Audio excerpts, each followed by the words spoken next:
Assalamualaikum warahmatullahi wabarakatuh. Saya Umi Gusti Salama. Saya dosen di program studi D4 Manajemen Informatika, jurusan Manajemen Informatika Politeknik Negeri Sriwijaya. Pada kesempatan kali ini saya akan menjelaskan tentang praktikum pemrograman berorientasi objek, yaitu tipe data dan variabel. Halo semuanya, bertemu lagi bersama saya Umi Gusti Salama. Pada hari ini kita akan mempelajari tentang tipe data dan variabel. Ayo kita simak videonya. Let's check it out.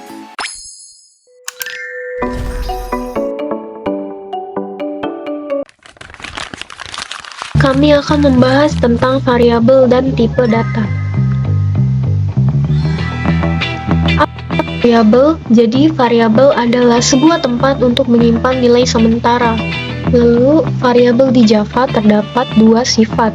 Yang pertama ada strongly type, yaitu variabel yang wajib diberi tipe data. Lalu yang kedua ada statically type, variabel yang dideklarasikan dahulu sebelum digunakan. Lalu ada statement atau cara mendeklarasikan atau membuat variabel, yaitu dengan cara ketik tipe data lalu nama variabel dan jangan lupa titik koma di bagian akhir.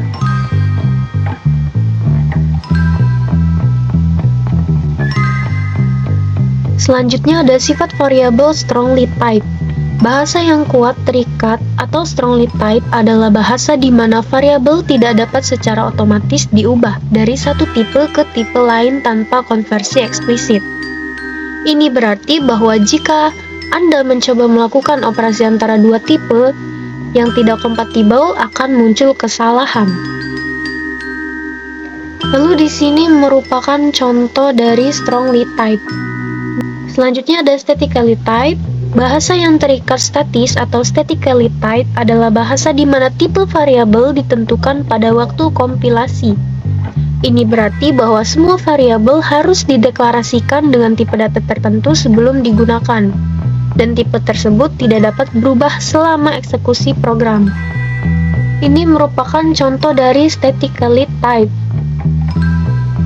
Lalu selanjutnya, apa itu tipe data? Tipe data adalah sejenis nilai yang tersimpan dalam variabel, bisa karakter huruf, numerik atau angka, ataupun date atau tanggal. Tipe data dibagi menjadi dua, yaitu tipe data primitif, tipe data sederhana, dan tipe data referensi atau tipe data buatan. Tipe data primitif yang pertama ada tipe primitif tekstual yang berisi char, karakter, dan boolean yang merupakan kondisi true atau false. Lalu yang kedua ada tipe data primitif matematis yang berisi byte, bilangan bulat, integer, bilangan bulat 32 bit, double, bilangan desimal, float, bilangan desimal, long, bilangan bulat, dan short, bilangan bulat. Selanjutnya ada macam-macam tipe data primitif tekstual. Yang pertama ada char. Tipe data karakter atau char merupakan tipe data yang digunakan untuk menyimpan angka, huruf, simbol, tanda baca, hingga spasi kosong. Di sini merupakan contoh dari tipe data char. Lalu yang kedua ada tipe data boolean. Tipe data boolean atau disebut juga sebagai tipe data bool adalah tipe data yang digunakan untuk mengartikan nilai benar atau nilai salah dari sebuah data. Pada umumnya, pada tipe data ini menggunakan angka 0 untuk merepresentasikan nilai yang salah atau false, dan angka 1 untuk merepresentasikan nilai yang benar atau true. Lalu di sini merupakan contoh dari variabel boolean. Lalu selanjutnya ada macam-macam tipe data primitif matematis. Yang pertama ada byte. Tipe data byte biasa digunakan pada saat kita bekerja dengan data stream pada file maupun jaringan. Tipe ini diperlukan saat kita melakukan proses seperti membaca dan menulis. Selain itu, byte juga digunakan saat kita menggunakan data biner yang tidak kompatibel dan tipe lainnya pada program bahasa Java. Di sini merupakan contoh dari tipe data byte.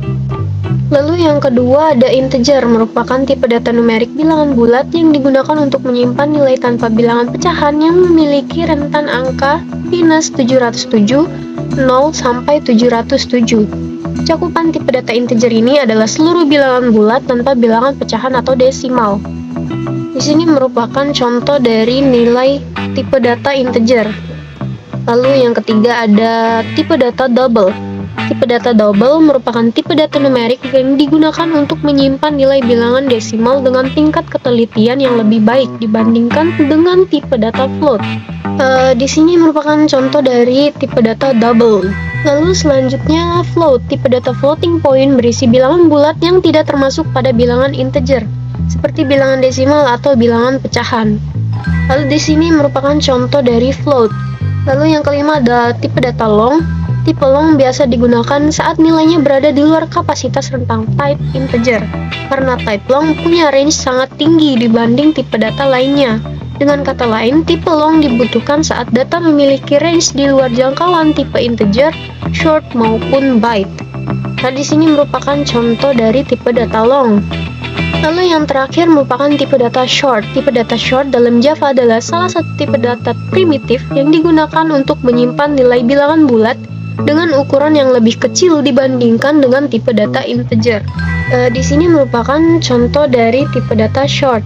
Selanjutnya, tipe data referensi atau tipe data buatan. Pertama, ada tipe data string, yaitu kumpulan faktor. Kedua, tipe data class, yaitu objek yang dibuat dari kelas tertentu. Ketiga, ada tipe data array, yaitu kumpulan elemen dalam satu variabel. Adapun macam-macam tipe data referensi.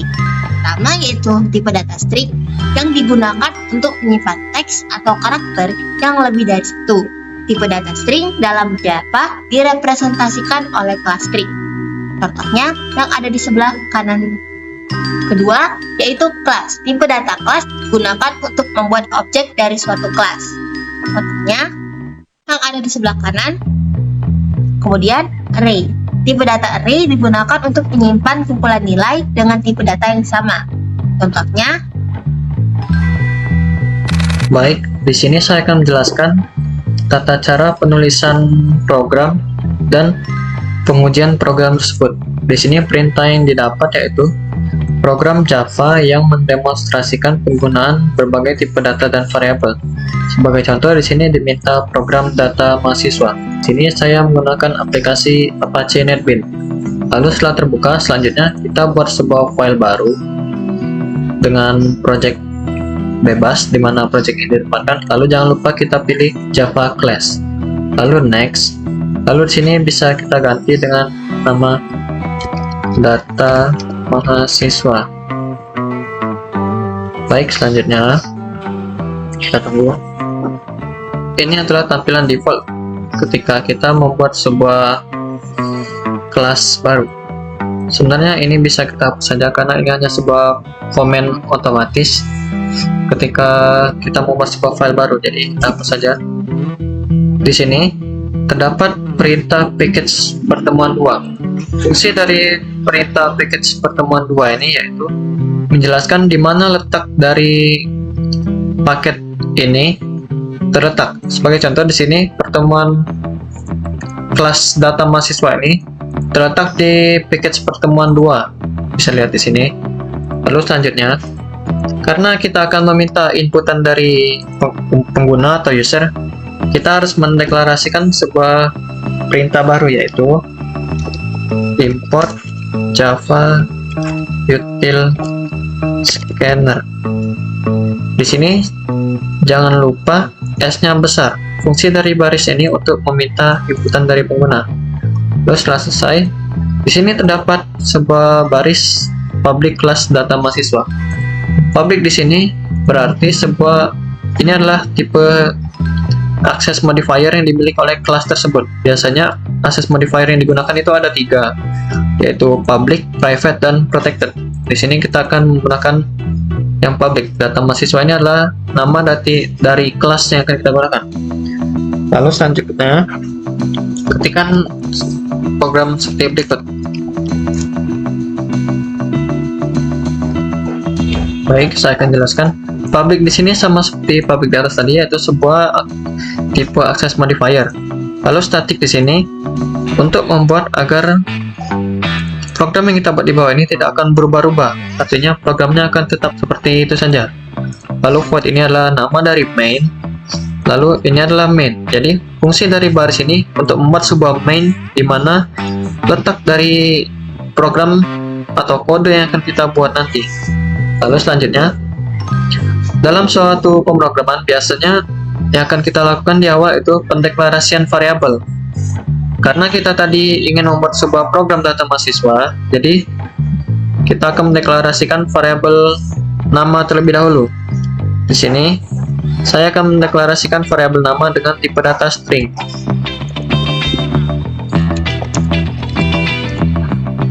Sudah selesai.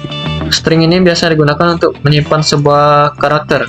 Lalu setelah variabel nama, selanjutnya kita akan membuat variabel semester dengan tipe data integer. Integer ini digunakan untuk menyimpan data berupa angka. Lalu selanjutnya kita akan membuat long nim ini untuk menyimpan nim dari mahasiswa tersebut. Long ini digunakan untuk menyimpan variabel angka, sama seperti integer tadi. Hanya saja besaran data yang bisa disimpan itu lebih besar daripada integer, jadi bisa menyimpan data yang lebih banyak. Lalu selanjutnya, ada variabel IPK yang digunakan untuk menyimpan sebuah data berupa bilangan angka, tapi dapat berupa bentuk koma seperti 3,14 dan sekian. Lalu selanjutnya, saya mau membuat variabel jenis kelamin dengan singkatan jenkel dengan tipe data char. Char ini untuk menyimpan sebuah data berupa karakter, tapi hanya satu karakter saja. Lalu saya membuat variabel tinggi dengan tipe data double. Double di sini sama seperti float tadi, bisa menyimpan bilangan angka berupa koma. Hanya saja perbedaan dengan float tadi, double bisa menyimpan data yang lebih banyak, sama seperti long, tapi ini berlaku untuk bilangan koma. Lalu saya selanjutnya membuat sebuah variabel aktif dengan tipe data boolean. Boolean ini hanya bisa mendeklarasikan dua definisi, yaitu true atau false. Biasanya digunakan untuk membuat sebuah pertanyaan iya atau tidak. Lalu setelah pendeklarasian variabel selesai, kita akan membuat scanner baru untuk meminta inputan dari pengguna. Ketikkan seperti berikut. Baik, di sini karena kita akan membuat sebuah scanner baru, new scanner, ini input di sini berfungsi sebagai nama dari objek scanner yang akan kita gunakan nanti. Nama objek itu adalah input. Lalu selanjutnya,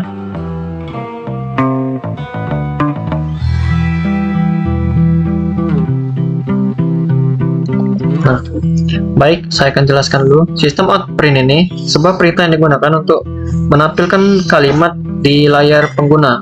Di sini kalimat yang ditampilkan yaitu masukkan nama, titik 2. Lalu selanjutnya terdapat perintah nama sama input next line.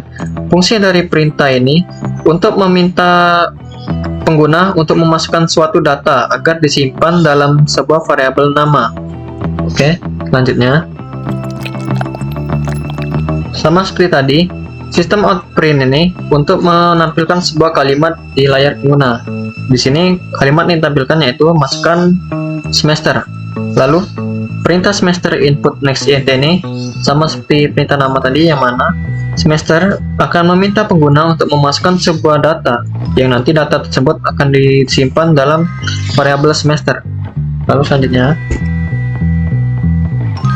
baik, sama seperti tadi, kita akan ulangi terus sistem outprint lain untuk menampilkan sebuah kalimat masukkan nim di layar user. Lalu selanjutnya ada variabel nim input next long untuk meminta pengguna memasukkan sebuah data yang akan disimpan dalam variabel nim. Lalu selanjutnya, seperti tadi, sistem outprint menampilkan kalimat akan ditampilkan pada layar pengguna, masukkan IPK. Lalu IPK ini untuk menyimpan variabel data yang akan dimasukkan oleh pengguna nantinya. Di sini sistem output menampilkan kalimat yang akan ditampilkan pada layar pengguna, yaitu meminta data jenis kelamin. Di sini saya buat ketentuan perempuan atau laki-laki, hanya satu karakter saja. Lalu jenkel.input.next ini digunakan untuk meminta user untuk memasukkan sebuah variabel, akan disimpan pada variabel jangka. Khusus untuk tipe data char ini, dia tidak seperti yang lain yang hanya next line, next int menyesuaikan dengan tipe data ini. Char tidak bisa diikuti seperti tersebut, harus diketikkan seperti ini. Lalu selanjutnya, seperti tadi, sistem akan menampilkan sebuah kalimat masukkan tinggi pada layar pengguna. Lalu tinggi dot sama dengan input next double, ini akan meminta pengguna memasukkan data ke dalam variabel tinggi. Lalu selanjutnya,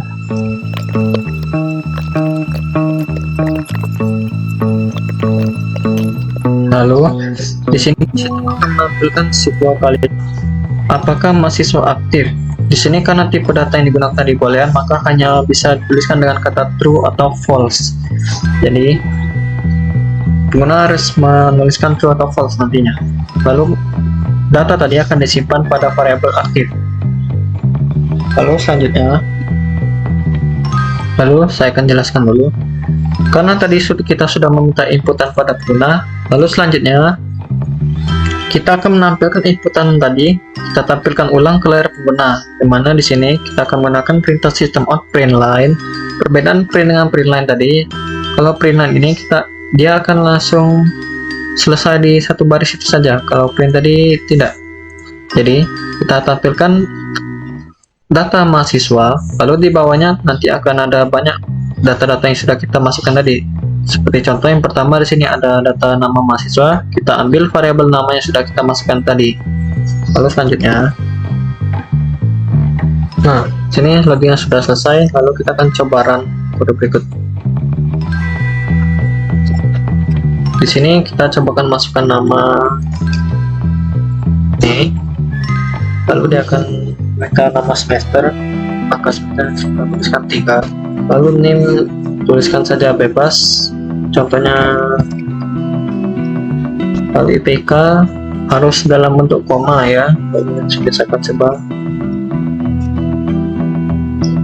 Untuk jenis kelamin ketikkan satu variabel,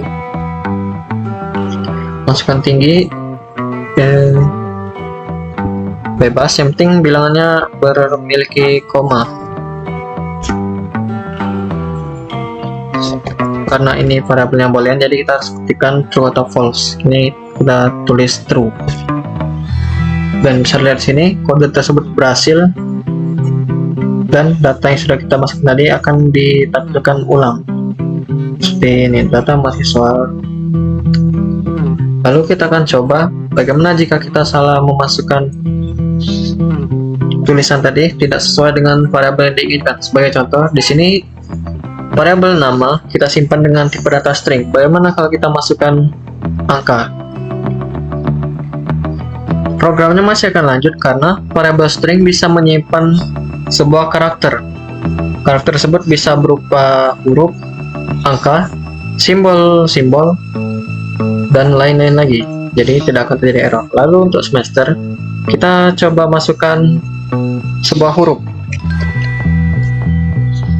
Lalu bisa dilihat di sini, program tersebut gagal karena tipe data yang diinginkan tadi adalah integer. Jadi, sedangkan sebuah data yang kita masukkan berupa karakter.